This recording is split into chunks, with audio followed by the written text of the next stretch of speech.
from Hollywood, California, by way of the Broken Skull Ranch, this is the Steve Austin Show. Give me a hell yeah. Hell yeah. Now, here's Steve Austin. All right, everybody, welcome to Steve Austin Show. I am coming to you from the mean streets of Los Angeles, California today. I have just got finished driving from the Broken Skull Ranch 2.0 with my family, my wife Kristen, and my two dogs, Callie and Moolah. Just rolled into 316 Gimmick Street, and it was an extravaganza of a drive. I tell you what, today's podcast, I got a good one for you. I'm going to wrap up my two-part conversation with my good friend, Dr. Tom Prichard. We're going to be talking about pro wrestling, and we're going to talk about his new wrestling school that him and Glenn Jacobs / Kane are starting in Knoxville, Tennessee. I have given you the information over and over about this school. If you're interested in a career in the business of professional wrestling, look no further, because if you're in the Knoxville area or you want to fly somewhere to learn how to work, this is a damn good place to start. Open house at D1 Sports in Knoxville, January 3rd at 7 p.m. Open house. The first class will be January 7th. All information for this school is on the website,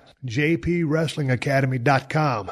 Check it out, man. There's a few places I would recommend you go to learn how to work. This is on the top of my list. Bottom line. Also, I want to put to bed some rumors that got started about a week or two ago when I was talking about drinking beer and being on a diet. My illustrious wife, Kristen, joins me on the podcast as we shoot the shit, talk about our trip, all the things we got going on, and I diffuse, dissect, and digest and shit out a bunch of answers about my relationship and my habits with alcohol and food and working out and DDP yoga and everything. So I'm answering all the questions and putting all the bullshit to rest. Stay tuned, because I'm going to cover that in the second half of the podcast. Want to shine that first spotlight on Dr. Tom Prichard as we continue our conversation, and then we're going to bring it home. I'm going to tell you right now, I told my wife, I said, shit, I've been on this damn eating program for about 32 days. We're going to sushi tonight to get a cheat meal. So dig the podcast.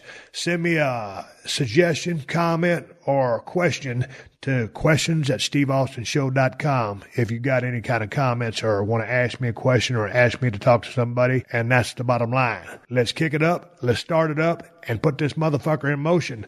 Dr. Tom Prichard, Part 2. I want to shift gears to talk about your wrestling school that you're about to open. Because one time we were riding down the road, and I'd ask you a million questions after we developed our relationship and our friendship. I always had a lot of respect for you. You were always very fair to me and gave me a lot of information in your time. I'll never forget.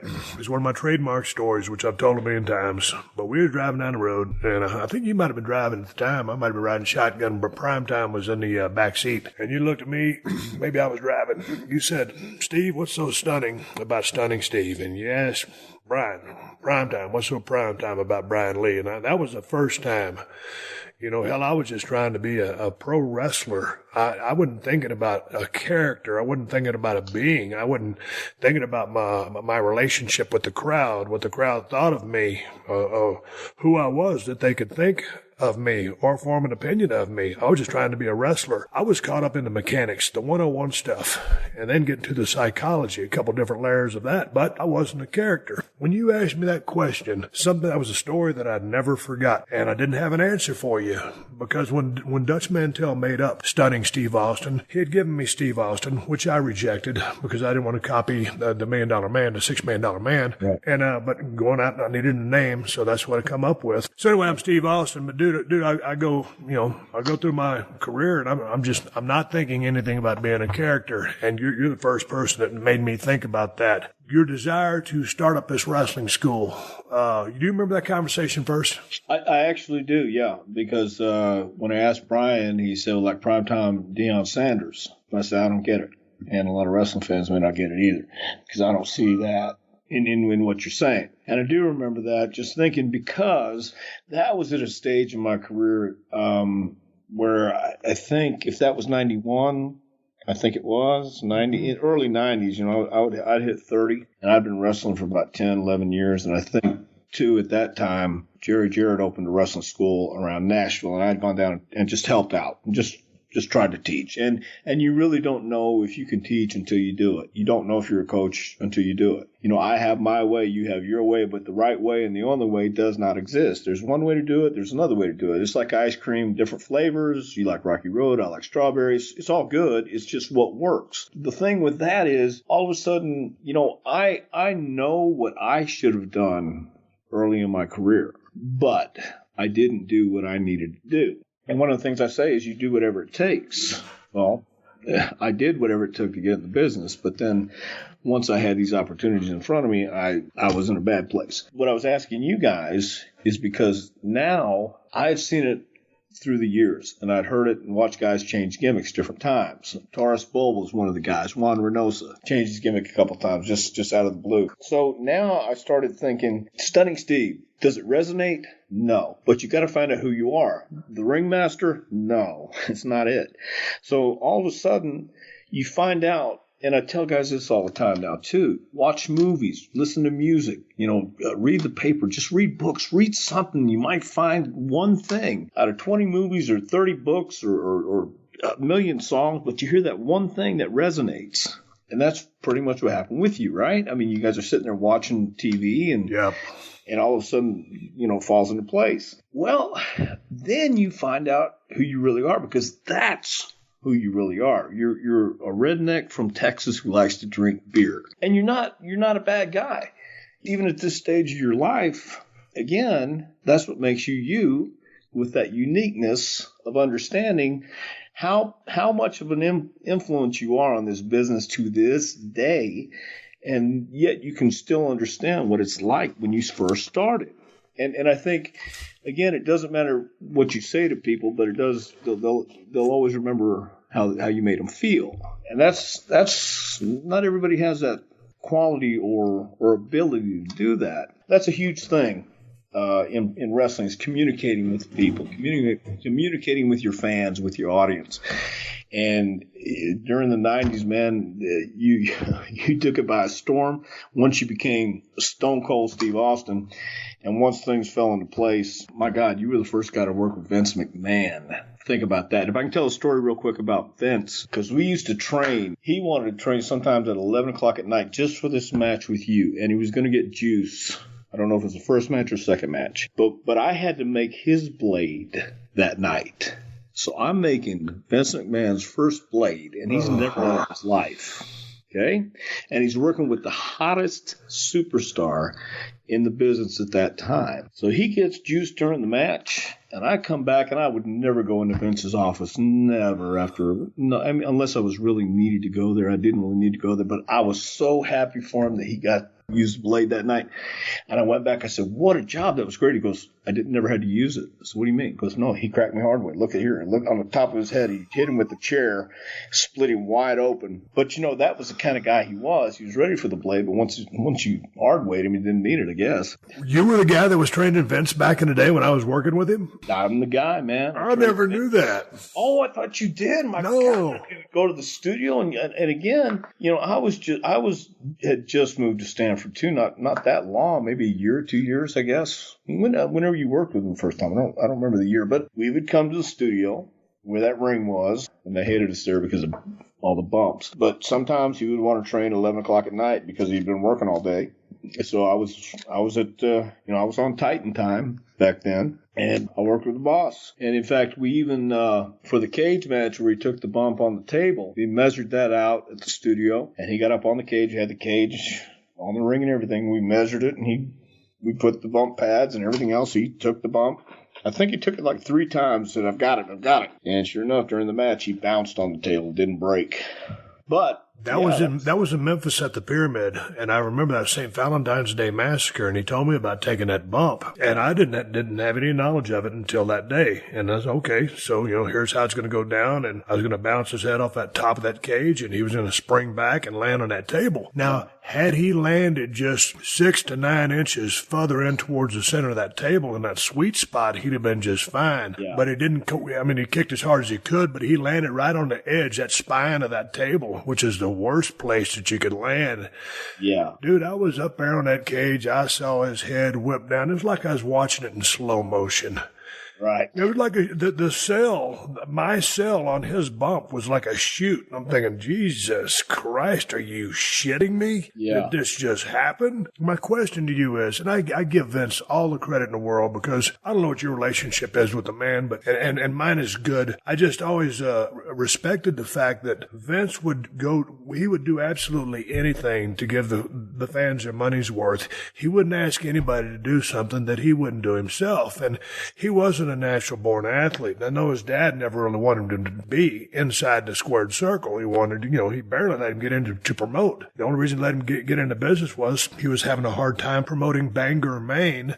And he said, if you can go make that town a success, I'll let you into business. So he damn sure never wanted him to work inside the squared circle. So my question to you, in trying to teach the boss, the greatest, to me, probably the greatest promoter that ever lived, what's the protocol, the etiquette, the how does it go down when you're trying to teach the guy who owns it all how to frickin' work? Yeah, it was great, but it was, you're right, he's not a natural athlete. But you know how Vince can be very empathetic and understand you and be on your level. You know how he's talking to you like he's that cool Vince. Yep. And then you got the boss Vince. Well, during the studio he was that cool Vince. And but then he can be boss Vince when he wants to be too, obviously. But working, man, all we really did was lock up, and we took some headlocks over. He's grabbing my arm and he's wanting to throw punches, and man, oh man, I'm covering up, but he's knocking the living shit out of me, which is all right. That's what I was there for. I remember he even gave me a couple stunners. I don't know if he ever gave you a stunner in the match or not, but he wanted to try a couple stunners too. I do remember that very well. We went over that with him. But it was a very cool thing, man, because the people who haven't had the opportunity to meet with Vince and be one-on-one with him, and trust me, I haven't had that many. I've had maybe five real one-on-ones where it's personal, talk, which he does with anybody who has the time to sit with him and get to know him. I think he'll take that time with pretty much anybody. Basically, he would show up, we'd get in the ring, he'd stretch out, and then he'd start stretching the ropes, and then I would just start circling, and he'd start circling. So, all right, come on, pal, let's do it. And just playing around when we lock up, man. You locked up with him, and he's not the easiest guy to maneuver. No, and he doesn't realize that, but he has that performer's ego, he has that performer's heart. And that's where he really wants to be. So I respect the hell out of him, too, for doing it. I respect the whole family, man. Shane, Stephanie as well. The only one I hadn't gotten in the ring with is Linda.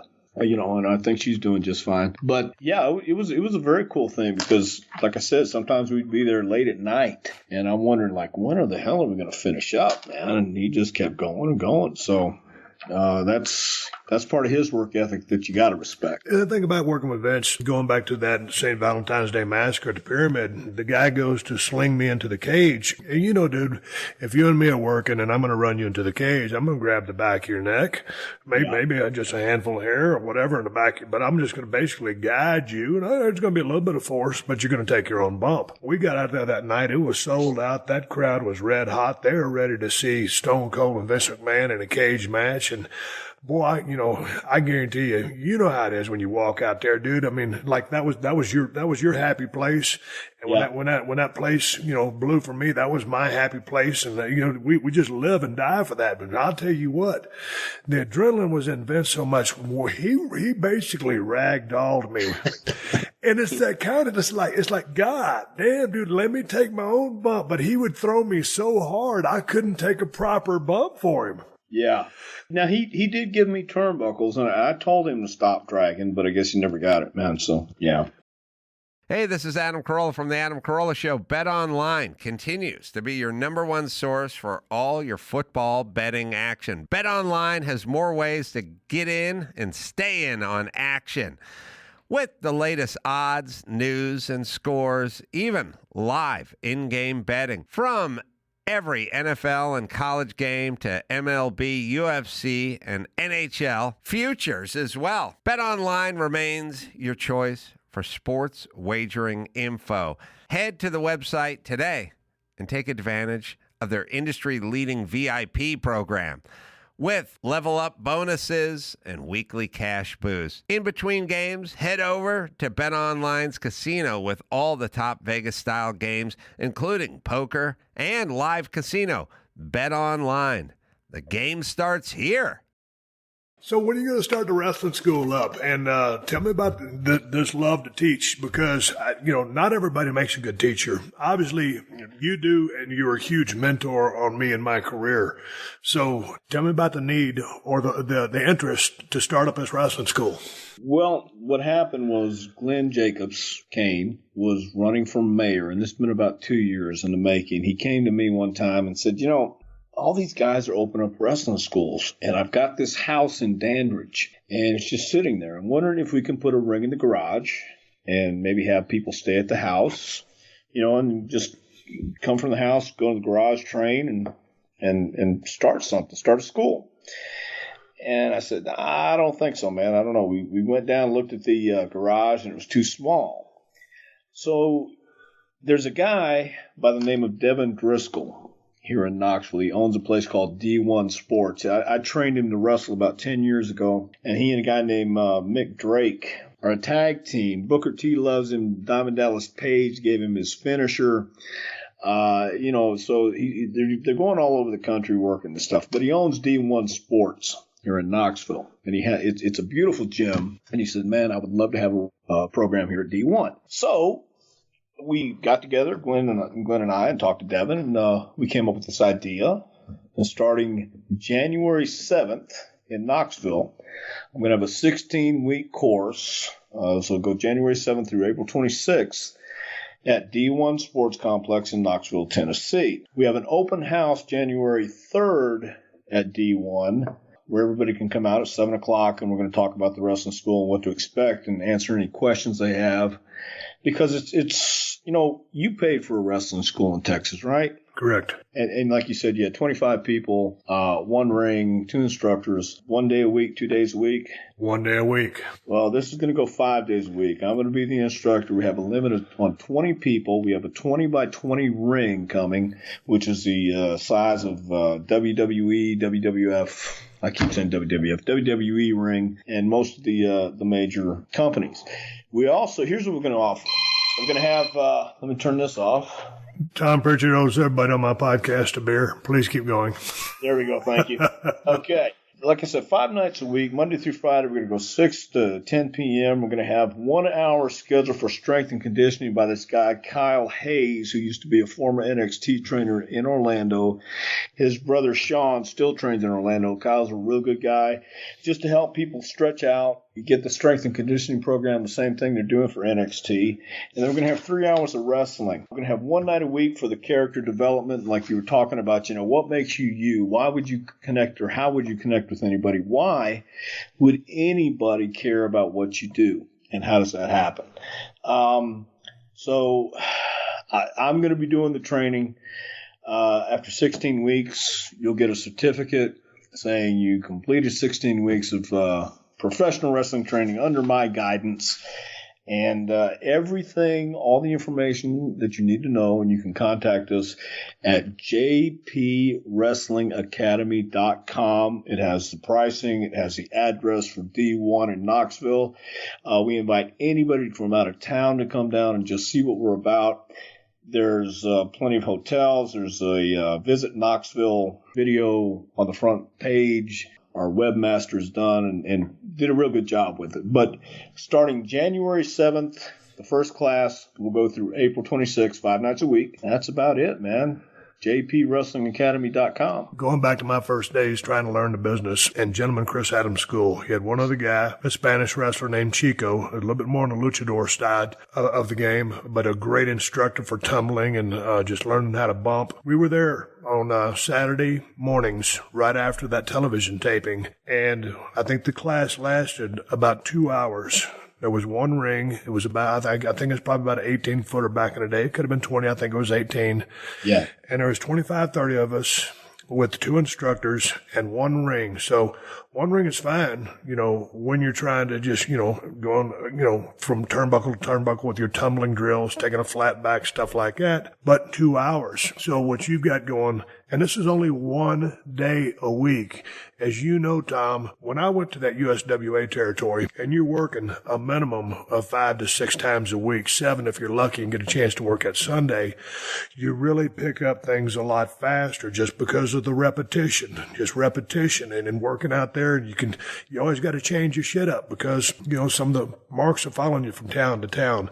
So the fact that you've got 4 hours of class, 1 strength and conditioning, 3 in the ring, and you're doing character development, and you're doing it 5 days a week is awesome. Because if you're trying to learn the business like I did, 1 lesson a week, splitting time with 2 instructors with 25 people, dude, that was the drizzling shits. Now, it got me in, and Chris Adams was a great trainer. I'm not saying that. I'm just saying the good thing about what you're doing is, first of all, I ain't blowing smoke up your ass. You're an awesome teacher. You're an awesome coach. You know the ins and outs of the business, psychology, character, mechanics, everything. But you just got to have that repetition. And I think, to me, not only just with the instruction, but just the repetition and the frequency is everything when you're trying to learn the business. It really is, and we're going to do our best also. As soon as these guys are done, we have connections to help them get booked around here up in I think it's Cleveland and around the Georgia area too. So, I mean, we know everybody, we figure everybody who comes and wants to listen to what we have to say, they're looking to find out how to break into professional wrestling. So if anything, I think this is the best opportunity to come out and check us out. So again, the open house is January 3rd and we start January 7th. So I just hope everybody who hears this and everybody gets a chance to check it out. What kind of thought have you put in just to as far as the curriculum? Because like when I first learned, I mean, dude, it was, learning how to take a flat back bump, some tumbling. And then a little bit later, we started a little bit of chain wrestling, although very little of it. So, I mean, is it going to be kind of like along those lines, or? Well, here's the thing. You're right. You have to have repetition, but you have to crawl before you walk. But you need to learn how to walk in the ring. You need to learn how to lock up. And we're going to go from the beginning to the end. We're going to go from the basics and get fundamentals. In 16 weeks, you're not going to learn everything. That's where starting wrestling in front of crowds and going to shows is going to help you, because that's really where you learn. I actually wrote a curriculum and published it, but I told, when I was asked before in my previous job to write a curriculum, I explained that that's really not the way this business is learned. It's really not the way that's done, because I was training the developmental guys and I didn't want to go cookie cutter. Here's the other thing I found as a teacher. Some days it's not clicking. Sometimes, if you're trying to take a hip toss, you're trying to do just a simple move, a takeover. That's not really that hard, but something's missing. Something's not happening. Don't dwell on it. Let's move on to something else. And that, I think, takes a feeling as well as a coach and a teacher, because it's worked for me. If we move away from it today and we come back to it either tomorrow or the next day, chances are you'll get it, because you would have thought about it and watched it back on film and tape and figured out a different way to do it. But nobody takes a hip toss like Harley Race except Harley Race. Yep. You cannot mimic stuff like that. There's just certain things that they look cool because that person makes it look cool. But for you to try it, it's not going to look the same. So I have a curriculum. We're going to start at the beginning, walking, locking up, basic fundamentals, and then we're going to build to where you can have a 15 to 20 minute match where you're going to be able to tell a story by the end of 16 weeks. Not going to be anything Briscoe Funk or Shawn Michaels Triple H. Won't be in that category after 16 weeks if you don't have any experience. But we'll get you to where you can tell a story in a wrestling match for 15 or 20 minutes. But I have a curriculum. I've got a 16-week program worked out, and but it's a living document, I like to think. Back in the day, and you got into business before I did, but by the time I came around to USWA in 1990, we would be in Nashville at the fairgrounds. And Nashville is a facility where the heels dressed on one side of the building and the babies dressed on the other side of the building. And this is when everybody was still calling matches in the ring. And, I was totally new to the territory. And all of a sudden, Frank Morrell or that other guy, Paul, would come over and then they'd say, hey, so-and-so's going to hit you with this finish tonight, or you're going to catch something quick on so-and-so. And that was it, dude. That was all you knew going to the ring. So I'm sitting there thinking, on one hand, I was very nervous. But on the other hand, when I look back, I didn't have anything to remember. There was nothing to forget because I had nothing to remember. So, as green as I was, and I was only Steve Austin, and I would become Stunning Steve Austin. But, if I'd have had a character back then, I could have totally been that character because I wasn't trying to remember move after move after move. The business has changed. It's sped up. And so has baseball. Baseball slowed down, but the athletes are better athletes. Pro football is just played at light speed now. It's almost like a video game. What are your thoughts on and this is not an indictment on the system, this is just the way pro wrestling / sports entertainment has evolved. Going back from the days and like you were saying, coming up on stuff in late 60s and 70s, and I told you yesterday on the phone, my favorite period was that mid-80s, Mid-South NWA style. But what are your thoughts on the way the business has evolved into really no high spots, into a couple of high spots, into, 93 Steamboat, Savage, and Attitude Era, coming out of that great stuff from the mid-80s. And now, with short attention span theater, the guys and gals are such tremendous athletes, much more athletic than we were, but the business has sped up as well. What are your thoughts on that? I think it is inevitable that the world is going to change. We have to accept that. Yes. But one thing I do not believe will ever go away are the fundamentals and basics. It's still blocking and tackling when you come right down to it. Football can change, baseball can change. Everything's going to change, no doubt, because people demand faster, newer, brighter, shinier, give me something new. They are better athletes, no doubt, but they're missing the things that we had because those things don't exist anymore. They're missing the veteran who's at the end of his leg or at the end of his time, working with you every night, telling you when to slow down. Now come up. Now, no, too fast, and then back down. They're missing that because it doesn't exist anymore. So you can't fault them necessarily. I enjoy watching some aspects and elements of the business, knowing what I know about the system. It's a great system for lack of any other system to go to. In other words, the system of driving in the cars and every night, working in the same towns every night, doing angles every night, just does not exist because it's not the same model that we grew up watching and grew up in. So I don't want to be one of those guys who say, back in my day, kid, it was so much. Well, it was more of my taste because that interested me. If I watched it today, I don't know who or what would make me want to do this.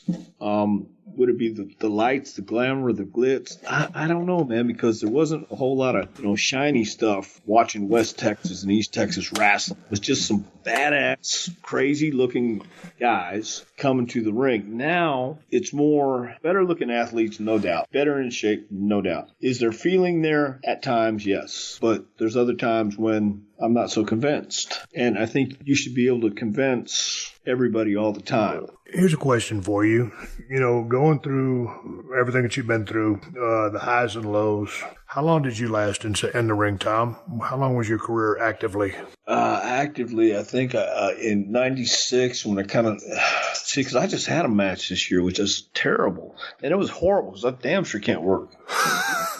Basically 16 years, I guess, because in 96 is when I really stopped. I started training guys in August of 96, so about 16.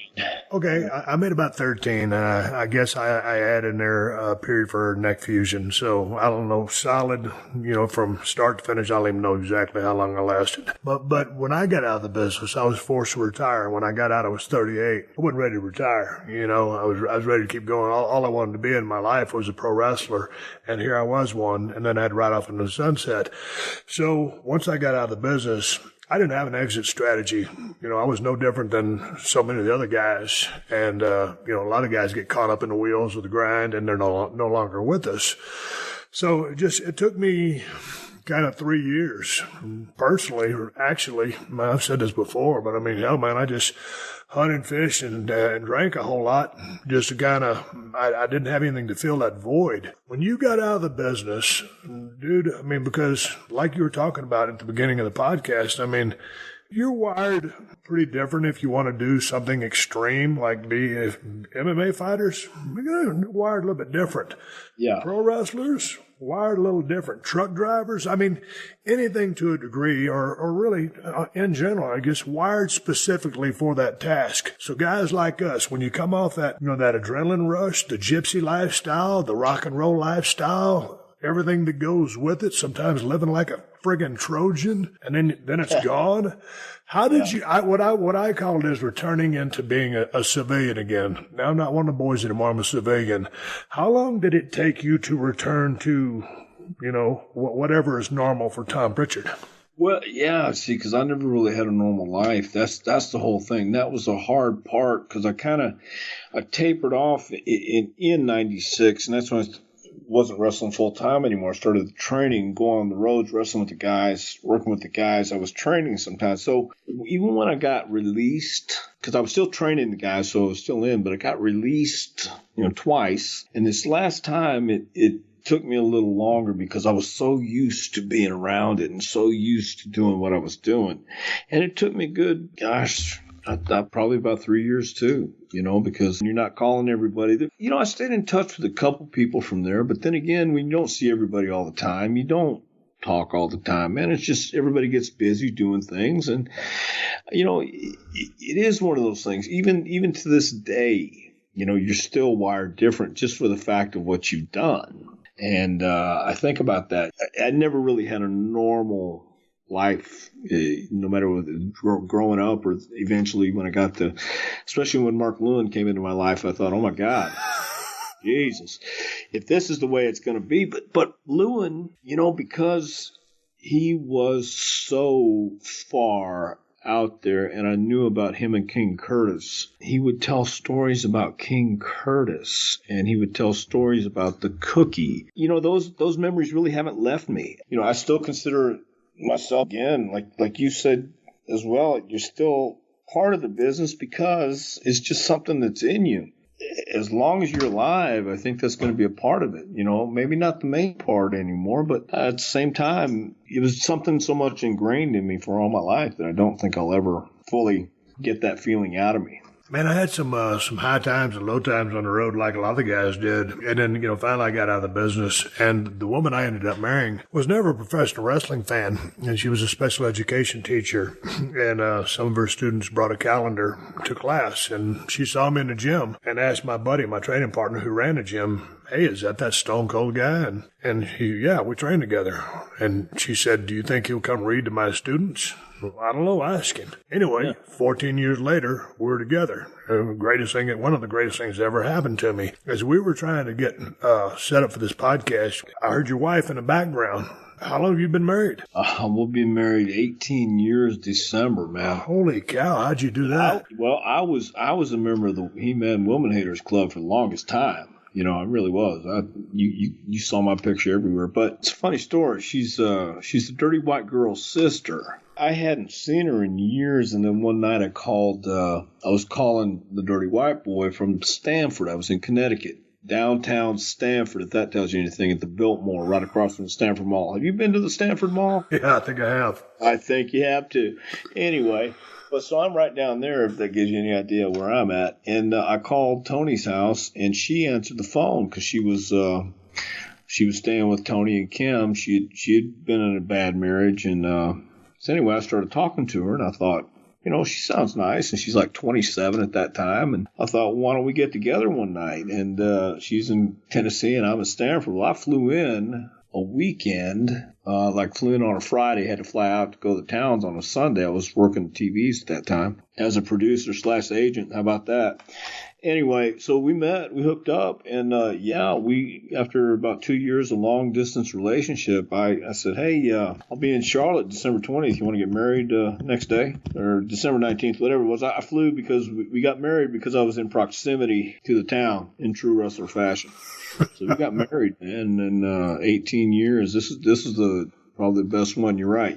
It takes a special one to be with somebody like this. So she had an understanding of the business before she got into it, though. Yeah, she did, and but she wasn't really aware of the extracurricular activities necessarily, and so she thought when she saw me it was just a weekend thing. When she didn't understand, no, this was pretty much a lifestyle, and then that kind of, but she didn't leave me. That was a good thing.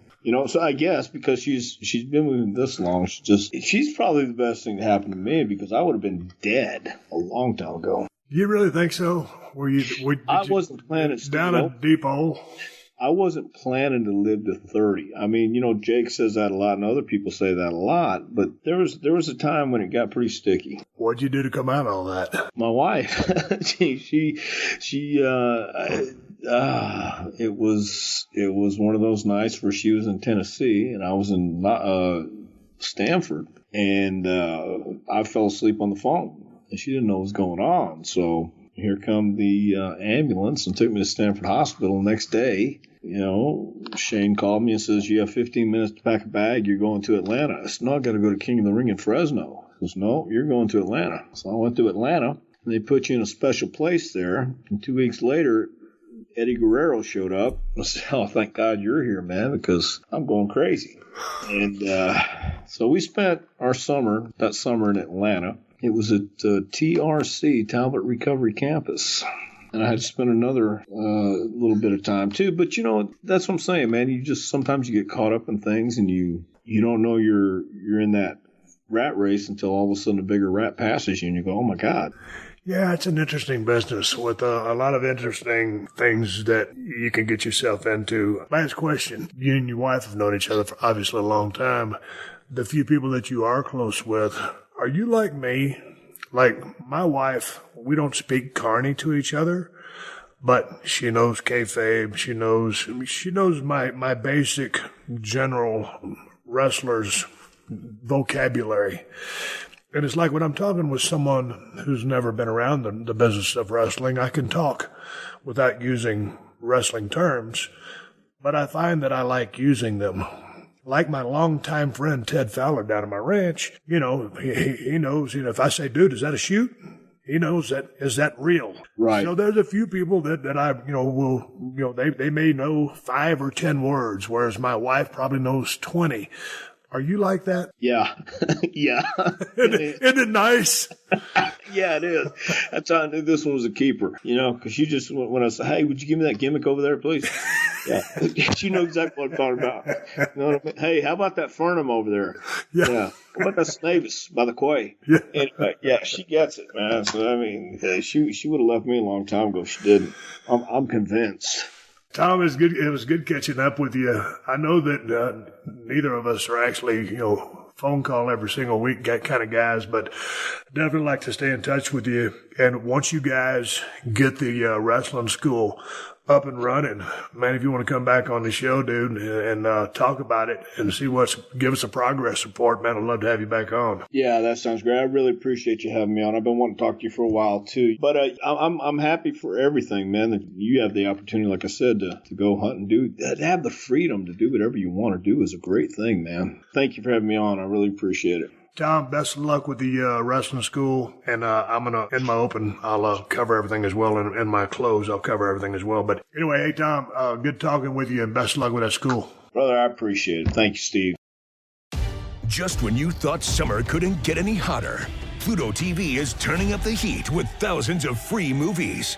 Presenting Summer of Cinema. Stream your favorite blockbuster films like Gladiator. I will have my vengeance. Good Burger. This is what I call fast food. Beverly Hills Cop.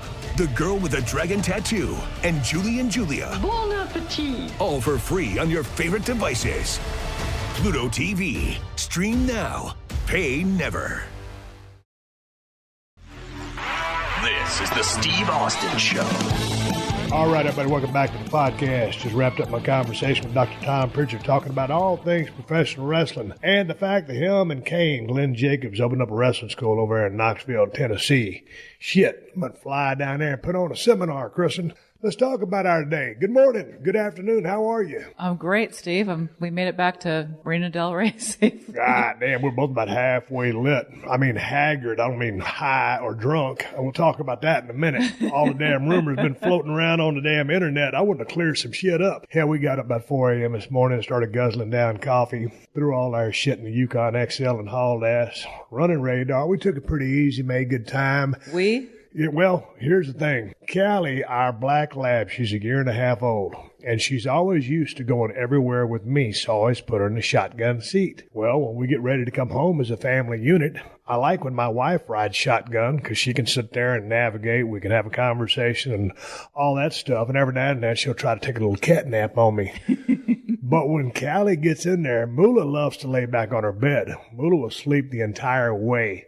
So, Kristen, we got that Yukon XL, and you can fold those seats down, and you can fold the one seat up. It's like a jump seat. So that's Kristen's seat, the passenger seat behind the shotgun seat. It's like 2 feet wide. 2 feet wide. She's back here with Moolah on her left-hand side in her big-ass bed. Splayed out in her bed. And then Callie's riding shotgun with me, and Kristen puts a little blanket in there so her head can get up there on the console, and she's just sleeping her full head off. And it looks like I'm driving Miss Daisy. I'm carrying on a conversation. People are like, man, who the fuck is he talking to? Well, people wonder why I'm sitting in the back seat. Yeah, man, I feel like a Uber driver or a limo driver or something. Long distance Uber driver. But God dang, we made good time, and man, we were hauling ass, and man, we didn't want to leave. Kristen just got her brand new horse. He's not brand new. No, he's brand new to you. Yes, he is. He's 23 years old. He's a Missouri Foxtrotter. Enlighten the listeners up about a Missouri Foxtrotter. In my limited information about the Missouri Foxtrotter is they're a gaited horse, and they have a special trot that is a lot smoother, especially for people with back issues.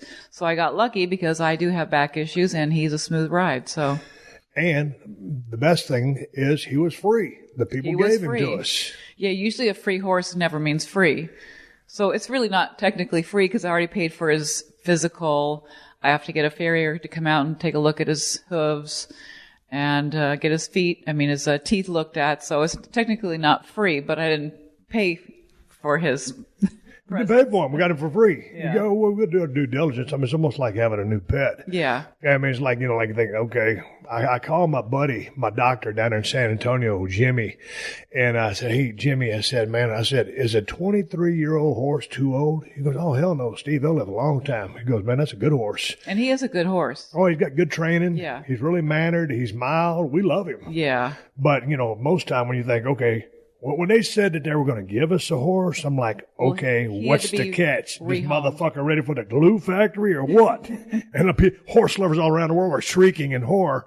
I would hate to think that. But, you think of something's wrong with him. Well, he was left behind, and the people couldn't care for him any longer, and he needed a new home. So, welcome, Rebel. I'm not going to pat myself on the back, Barry Horowitz style, but I just rescued a horse. I made my wife happy. Yep. I'm a husband of the year.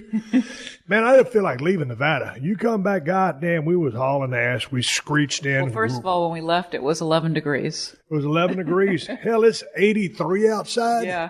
I went from freezing my ass off in shorts, wearing a Carhartt and an underneath jacket and a base layer, to coming back here. And we was both riding in the Yukon, both got our jackets still on. It's hotter than a motherfucker. My Ugg boots on, a big fleece jacket, and we get here, it's 84 degrees. I went from looking like an idiot wearing shorts in Nevada to an idiot wearing a heavy-ass camouflage jacket in Los Angeles. Yeah. I'm batting 1,000. As soon as we came in, man, I started busting in all the damn suitcases, coolers, backpacks, get my sound gear up to record the back half of the podcast after my conversation with Dr. Tom Prichard. And sure enough, my wife hears a trademark sound, and I'm kind of about halfway deaf, and she looks at me and she goes, oh, no. I'm thinking, man, what the fuck happened? She goes, your dog. And it was a splash. We came home, and Callie is like a psycho for water.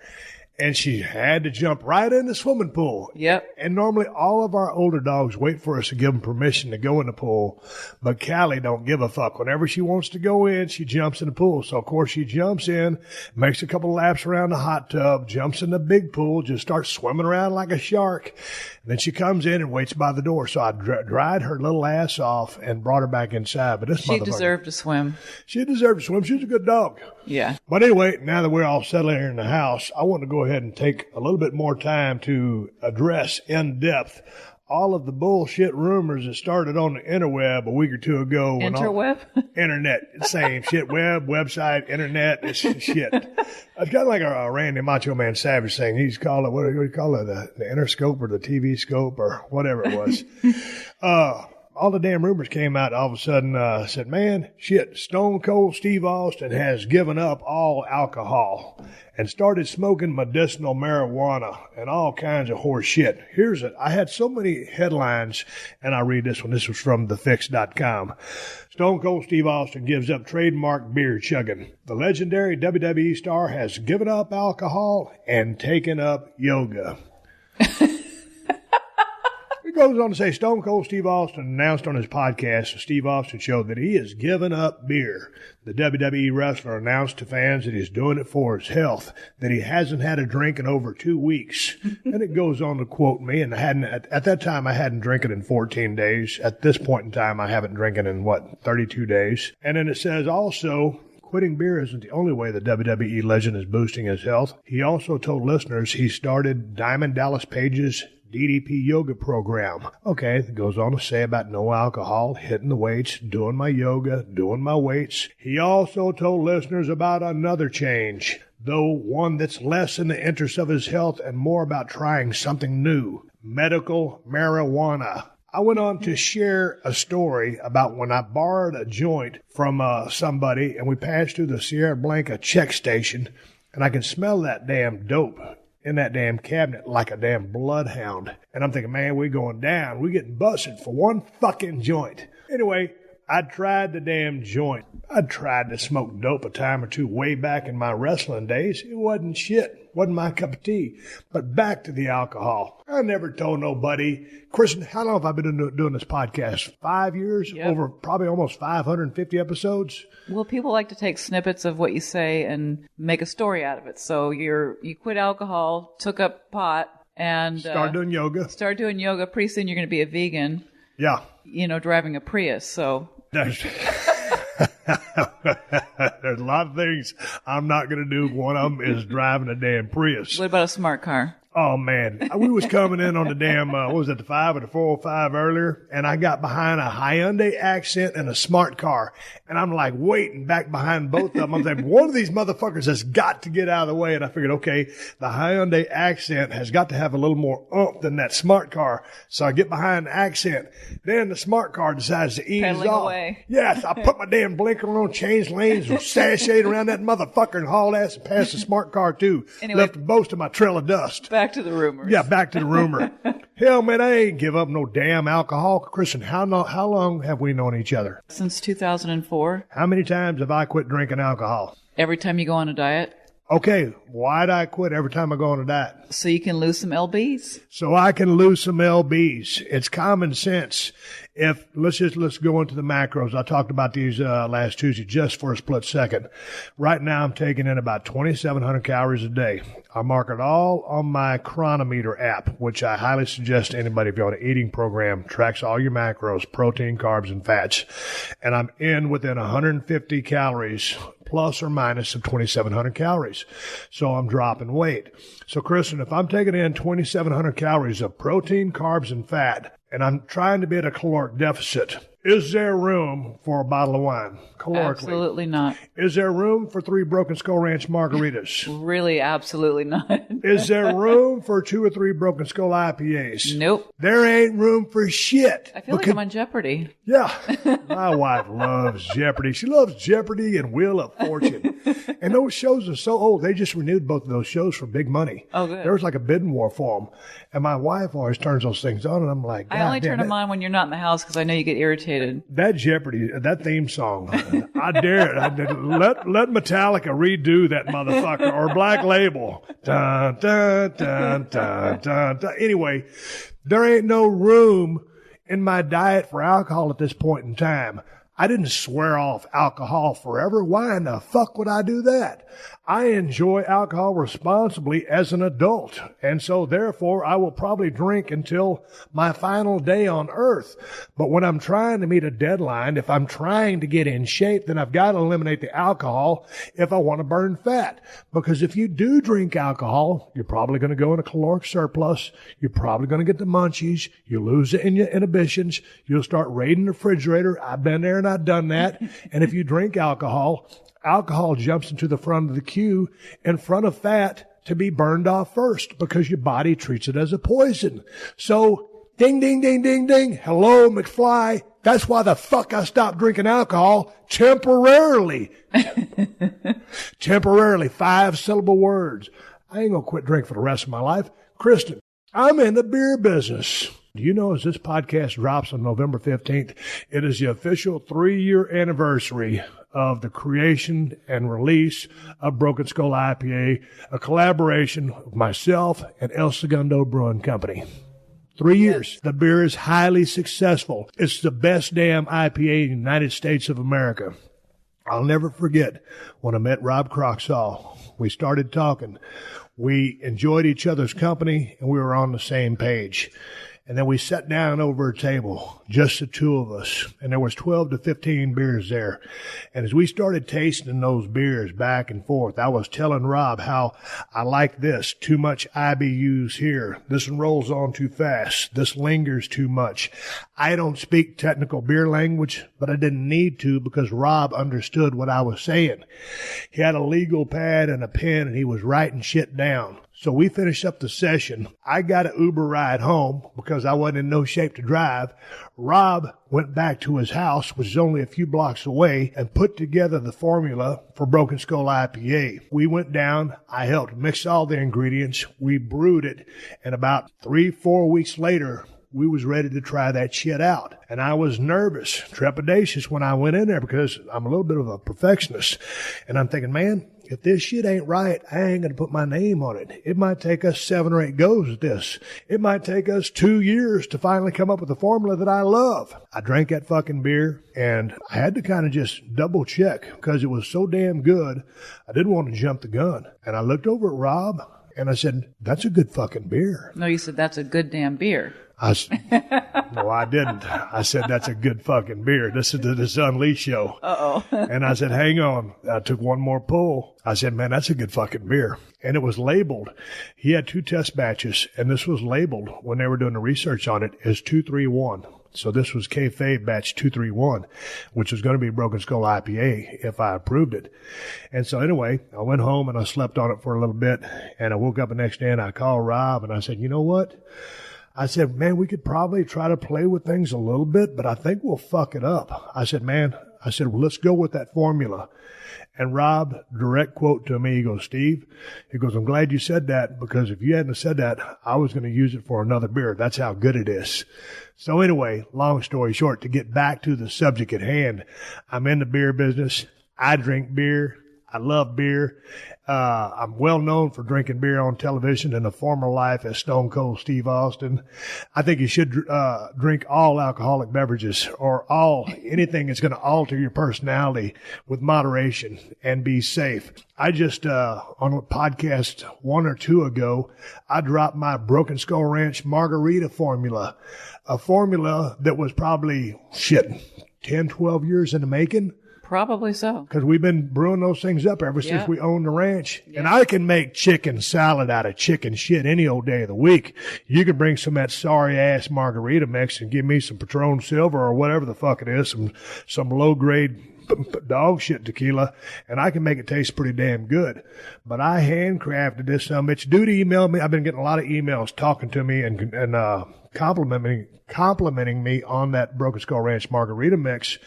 And I tell them all, I said, hey man, I'm glad you like it. And I got a lot of man hours invested in that motherfucker because it ain't just, I didn't come up on that formula on the first time. That was getting that recipe, that base recipe that I gave you guys on the podcast, and then kind of tweaking it and making it my own. So, hey, to answer the question, to put all the rumors to rest, and I hate to even go down this road, but everybody started, spreading the word. My phone started ringing off the hook. Everybody was text messaging me. People were emailing me. People were sending me direct messages. And then some people were flat out upset and heartbroken that I stopped drinking beer. And I had many people who were recovering addicts saying, hey, man, congratulations on your newfound sobriety. And to those people, I say, thank you so much for caring about me. And, that was a rumor. I'm fine. I'm on a diet. That's why I quit. When you try to drop some pounds, you get down to your desired weight. Level off on the calories, throw some alcohol back in there. Don't go hog wild. But that's what we did every year down there in South Texas, Kristen. Me and Ted Fowler 361. We start off drinking the margaritas.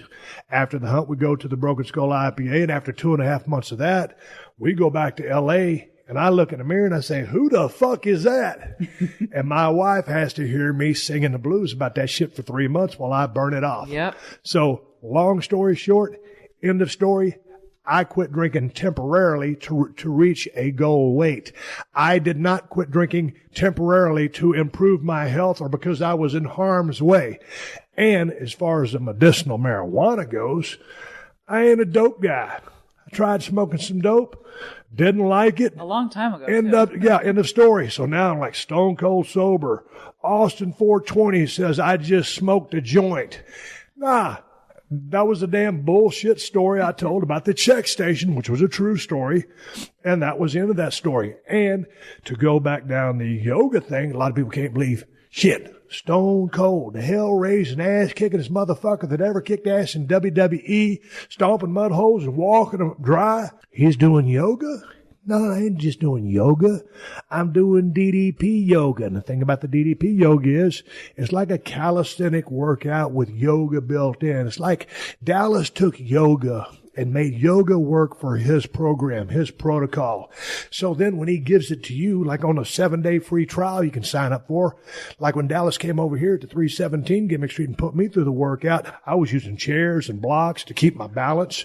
You modify the program to fit you. Now I don't use the chairs and the blocks, but I'm still going strong. I'm getting more flexible. I got my core strength going up. So yeah, do I do yoga? Not hot yoga, Bikram yoga, this yoga, that yoga. I do DDP yoga. It's kind of like a macho form of yoga. I dig it. Well, and you do all sorts of exercise. You ride your beach cruiser down the beach. You ride your little bike at the ranch. You do all sorts of different types of cardio. So, yeah, I mean, it's just you integrate all forms of exercise into your regimen, Yeah, now that I'm not drunk all the time, I can actually get in shape. Man, I took my wife on this hike the other day. We started hiking. Oh, my gosh. In Nevada, man, there's a couple trailheads not too far down the road from our house. So we'll go out there and we'll start walking up. I told Kristen, I said, man, I got to take you to this new place I found. And she goes, well, what's the deal with it? I said, I really don't know if you're going to make it all the way up because we had just been in the gym that day at the ranch and she was training legs. She was doing lunges, squats, all that shit. And I said, I don't think you're going to make it up just because you already been training legs. So anyway, we jump in the 95 Ford Bronco, drive over there to this mountain. And she goes, that doesn't look that steep. I said, well, yeah, it is. Once you get up past that ledge, I said, let's see how you do. So we started taking off. We started walking. And this time, I'd already walked up the damn mountain about 3 times. And I was wearing my heart rate monitor that Dallas gave me. And I was looking at my heart rate. And it was a very refreshing form of cardio because I was getting my heart rate up to like at 140s. And I wasn't just sitting there spinning a belt on like a treadmill or something like that. And all of a sudden, man, there's some rocks, there's some shit, there's some trash, and there's some steep inclines. If you guys remember the Broken Skull Challenge way back in the day when we had Heartbreak Hill, this motherfucker make Heartbreak Hill look like it was a damn hump in the road. And my wife made it about halfway up. What happened? You bailed out on me. I started getting fearful of my height, like fear of heights all the way up there. And so I'm like, I think I'm just going to walk down. Because it was like being on the edge of a cliff. It was like a 90-degree angle. And I'm trying to walk up it, looking down, going, Yeah. The rib was, we left the water in the Bronco, and I went ahead and locked the Bronco because it takes me 15 minutes to get up, and it takes me about 15 to get down. You'll take a few bumps as you come down, but the water was locked up in the Bronco, so I should have sent the keys up with you. Yeah, and I'm standing there looking at the water through the window going, ta, ta. Like my wife, there's something, you have this infatuation with water. When we get into the car with the Jeep Grand Cherokee to go down to the grocery store is less than a mile away. And Kristen will be out there in the car. She goes, oh, wait a minute, I got to go get some water. Like, it's less than a mile. I carry water with me everywhere. I know, but there's water at the fucking store. No, I get thirsty, and I don't want to be deprived of water. It's almost like a gimmick for you. It's almost like a crutch. You got to have it. Oh, yeah. Oh, Callie with the run-in. It's not Hershey anymore doing the run-ins and messing up the podcast. It's my black lab, Callie. I just dried her little ass off, and she's, what is this toy? Is that a potato? It's a bear? I don't know what it is, but it's too loud, and it's making too much noise, Callie. You've been grounded. No more of this. Go do something else, Callie. Are you going to go and walk with me anymore? Up those hills? Yeah. Yeah, absolutely. I enjoy that. Just I can't go too far up there because I get... Anyway, shifting gears, I figured, Kristen, in my new moment of clarity with my good memory now, because I've, kicked off the booze and I quit drinking for life, I thought my memory is going to get better. When I went hunting a few weeks ago in Unit 034 with Kristen's brother Mitch, Casey, and Royce, I told you about them guys out there spotting all them damn deer. And I had my damn binoculars. We're trying to look for these goddamn mule deer. And because I needed to turn a podcast in, and because I was so far in the middle of nowhere, I had to cut my hunt short by one day. So I hauled ass. And after the evening hunt on the fourth day, I threw all my shit in my trailer. I loaded up my Kawasaki Mule Pro FXT. I gathered up my gun. I grabbed my cooler, all my groceries, all my bullshit, my protein powder. Didn't take any alcohol because, remember, I had quit drinking. And so then I got my pickup truck, fired up that diesel, and hauled ass. About 300 miles, finally made it home. Man, next day I get up. I'm cleaning up my truck. I'm looking for all my shit. I got my rifle. I didn't forget that, thank God. Just leave it laying around on the side of the road. And then I started thinking, man, when I took off, I knew I had forgot something. And I'll be goddamn if I didn't lose my Leica 10x42 rangefinder binoculars. That's an expensive set of binoculars.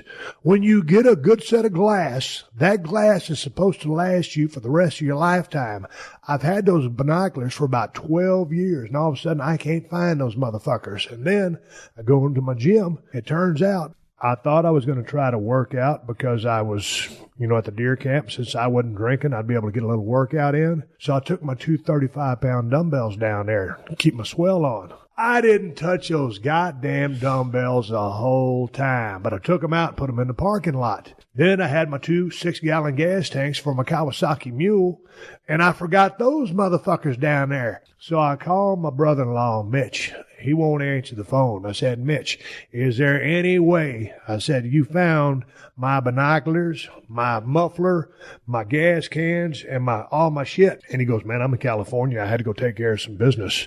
So I'm on the damn edge of my damn seat for 5 days while he's getting back from California to find out if my binoculars are in the pickup truck or not. I knew they were, but I wasn't sure. Sure enough, he finally sent me back a text message today that he found my 35-pound dumbbells, my 2 gas cans. They're still in Winnemucca. He's going to get a friend to come bring them back. He's got my binoculars, my mufflers. And he said all the Doritos, the Cheetos, and the Fritos that I was hogging up for my snacks, he had those too.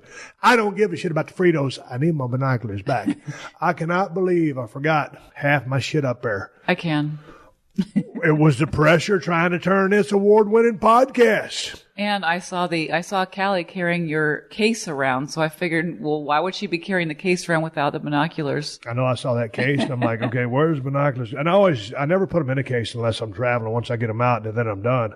I saw that case and I said, okay, where are the binoculars? Okay. But anyway, I found them. They're all accounted for and all that shit. But anyway, we're going to go home now and I'm going to come back. Home. We are home.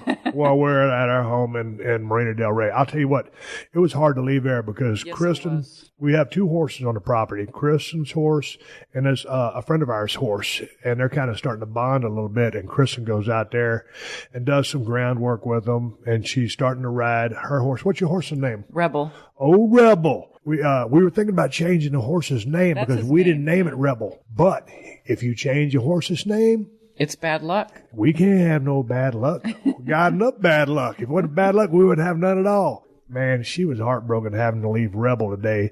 Them 2 horses are the most spoiled-ass horses in the goddamn country. So are these dogs. I know, so the dogs are begging for attention. They think it's actually time to EAT. Yeah. You got to watch what you say around these motherfuckers because they can spell and they can speak Spanish and they can read sign language even. So we're going to go home. I'm going to come back and close the show.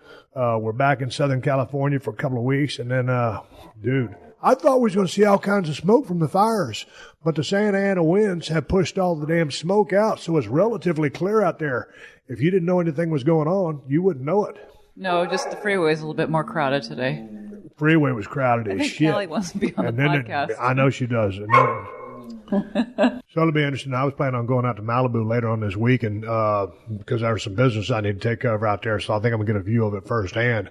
But man, I don't think it's gonna be the Malibu you and I know because we lived out there for 2 years. Yep. And then your mother lives in Thousand Oaks. She didn't get evacuated because the winds came in and shifted that fire off course, but she was right in harm's way. She got lucky, but so many people were very unfortunate. Yes. And you're from here. I mean, it's going to be interesting because I never in a million years, living here for 15 years, would thought, that Thousand Oaks, Malibu, that whole area would be on fire. Me either. Well, Devastation's crazy, man. It's like, man, if you're on the East Coast, down there in the Gulf Coast, hurricanes, tornadoes, out there on the West Coast, fires and earthquakes, but it's all devastation. But let's leave it on a high note. Callie's chewing some shit up. I'm taking my illustrious wife, Kristen, to sushi tonight. Yay. Because after being sober for 32 days, I get a fucking cheat meal. So I'm going to go and eat a shit pile of sushi tonight. Anyway. A lot of people would not consider that a cheat meal, but it is a cheat meal. I'm going to eat every bit of sushi they got. And so anyway, trying to straighten out all the rumors about that alcohol shit. I just quit drinking to get back in shape. That's it. Then I'll start back responsibly. I do DDP yoga. I swear by it and stand by it. And yeah, the medicinal marijuana. There's a lot of people in LA smoking that shit. It ain't me. Goodbye. All right, everybody, give me the go-home cue. It's time to wrap up this podcast, ride off in the sunset. I want to thank Dr. Tom Prichard for joining me on the podcast as we wrapped up our 2-part conversation. I want to thank my illustrious wife, Kristen, for putting up with my ass for 14 years and chipping in on the second half of the podcast as I put the rumors to bed about all this bullshit with me stopping drinking and smoking dope and all this other horse shit. Anyway, while I'm talking about that, I got the best beer in the world, Broken Skull IPA from El Segundo Brewing Company. You can find Broken Skull IPA at Whole Foods and Total Wines if you're in SoCal. If you ain't in SoCal, you probably shit out of luck. Look for it online and see if you can order it, but this is an IPA that will knock your socks off. If you're looking for a badass pocket knife, I got 2 of them, Cold Steel Broken Skull knife and Cold Steel Working Man knife. Find them at my Amazon store. Amazon got the best price on both knives. Just go to amazon.com/shop/Steve Austin. Folks, I am on social media, Twitter and Instagram at Steve Austin, BSR. Till next time, folks, my name is Steve Austin, and I will catch your ass down the road. This has been a PodcastOne production. Download new episodes of The Steve Austin Show every Tuesday at PodcastOne.com. That's PodcastOne.com.